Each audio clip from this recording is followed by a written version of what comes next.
Откако Toyota ја прекина чешката соработка со PSA, од компанијата стигна потврда дека остануваат со својот модел во А-сегментот. Тој ќе го носи името на концептот Aygo X, при што буквата X ќе треба да ја читаме како крос. Со овој маркетички потек јасно се става на знаење дека идниот модел ќе има кросоверска форма и позиционираност над останатите во сегментот.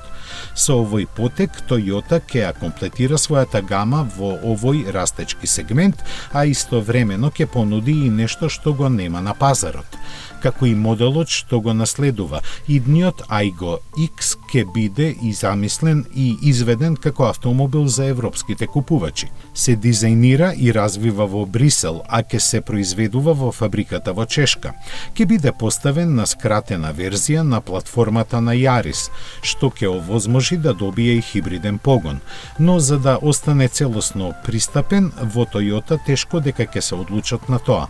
Затоа и Aygo Cross може да го очекуваме со еден или два трицилиндрични агрегати достапни кај Yaris или со некој нивни дериват.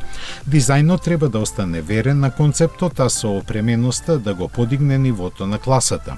Заради сето ова, од Toyota веруваат дека Aygo X има сериозен потенцијал да биде голем хит на стариот континент. Представувањето на серискиот модел може да го очекуваме доста скоро, а производството треба да му започне идната година.